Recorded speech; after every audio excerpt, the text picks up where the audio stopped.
Worst call I ever had. Went to a house. The grandfather passed out. He had a cardiac arrest. We had to perform CPR while his grandchildren were sitting in the living room not knowing what's going on. This just one example of the more than 3,000 calls for medical assistance that Glastonbury Emergency Medical Services responds to on an annual basis. The biggest thing people don't realize is how available we are all the time.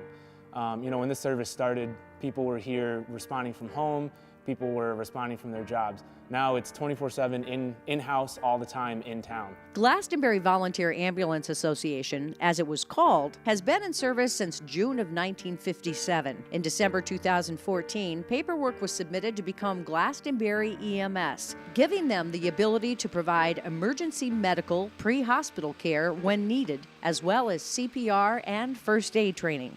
We're rapidly moving towards higher levels of care, and we're innovating and changing every year. You're going to look, listen, and feel for breathing, right? Yep. I mean, I like helping people. It's just why I do this job. And additionally to it, I get to be a teacher. So I think they're equal rewards in teaching people how to do this and watching the next generation of emergency medical services carry the torch, and also helping the sick and injured. We've come a long way.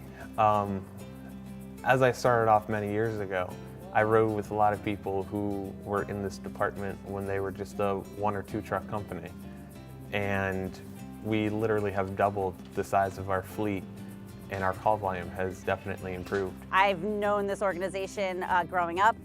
I remember back when they weren't even in this building. I remember the other buildings that they were in. And it's come a long way. We owe them our gratitude for starting this. We really need to look back on those people and admire what they did with what little they had. And they helped shape what we are now. And hopefully, those of us that are here now will help shape it for the younger EMTs that are just starting, and they're bright-eyed and excited. There's those of us that have been here for a long time that go, we'll change, and we'll be part of the change, and it's neat. So these guys are amazing. For the 56-year-old female, chest pain, difficulty breathing. Hey, what's going on today? My name's John. I'm with the ambulance. A day in the life of a Glastonbury emergency medical technician. Each and every one of these men and women never knowing what's next, but always up for the challenge. Today we had a rough call. I was able to talk with the wife of our patient, and she gave me a hug before we left, and she is honestly having the worst day of her life, and she made sure she gave us a hug and thanked us before we left. So it was nice. Staying focused with a vision and a plan, never losing sight of Glastonbury EMS's bright future. I definitely see our department continuing to grow and being able to give back more and more to our community here. So how you feeling now?